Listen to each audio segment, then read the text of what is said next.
대한민국 대통령 이재명, 지난 3년 동안 얼마나 불러보고 싶었는지 모릅니다.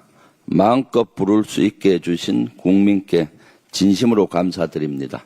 민주당은 이재명 정부 성공을 위해 최선을 다하겠습니다. 내란을 종식하고 국민의 삶을 개선하기 위해 모든 역량을 집중하겠습니다. 국민과 함께 걷겠습니다. 국민이 주인인 나라, 국민이 행복한 나라를 만들겠습니다.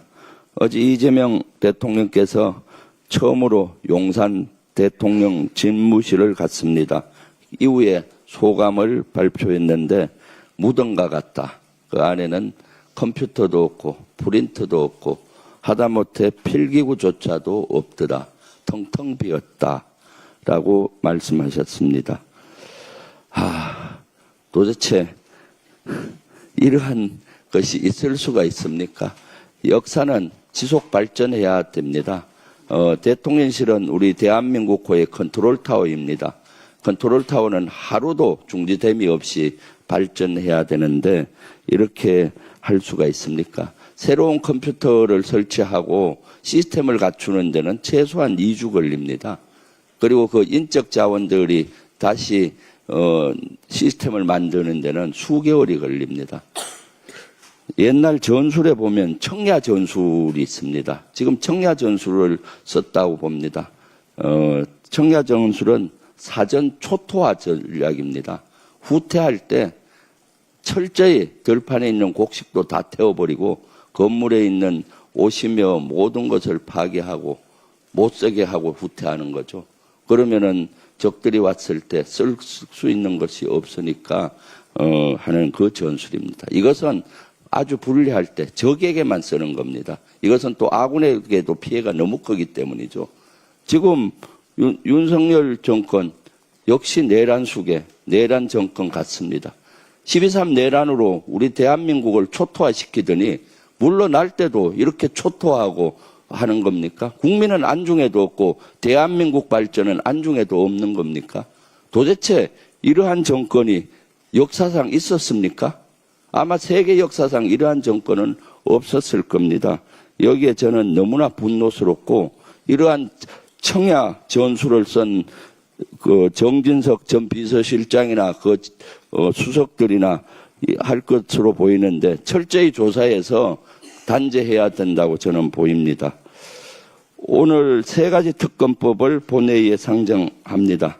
이 가운데 내란특검법은 12.3 개헌과 관련한 윤석열 일당의 내란과 외환 혐의를 수사하는 내용입니다.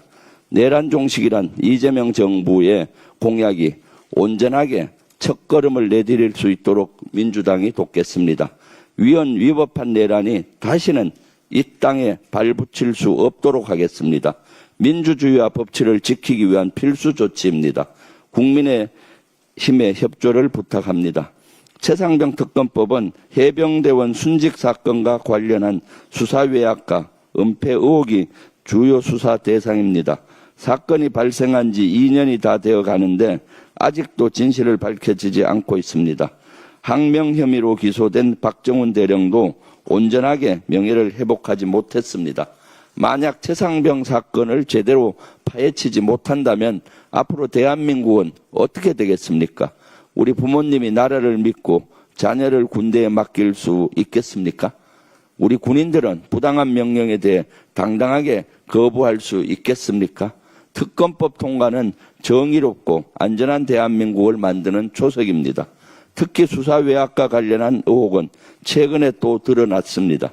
이른바 VIP 경로설 당일인 2023년 7월 31일 당시 이종섭 국방장관은 800에 7070으로 걸려온 전화를 받았습니다. 윤석열의 전화로 추정됩니다. 하지만 조사가 제대로 이루어지지 않아 밝히지 못했습니다. 그런데 이제 경향신문 보도에 따르면 그 전화의 발신지는 당시 윤석열이 사용했던 대통령실 공간이었다고 합니다. 전화를 건 시각도 오전 11시 54분으로 업무 시간입니다. 이래도 국민의힘은 특검을 반대할 겁니까? 12.3 비상개헌뿐 아니라 최상병 사건의 정점에서 윤석열의 추악한 그림자가 진실의 빛을 가리고 있는 건 아닌지 반드시 확인해야 합니다. 그렇습니다. 이번 특검법은 정의와 공정을 실현하기 위한 최소한의 조치입니다. 우리 국민 모두를 위한 필수 법안입니다. 거듭 국민의힘의 협조를 부탁드립니다. 이상입니다. 네, 다음으로 이현주 최고위원의 발언이 있겠습니다.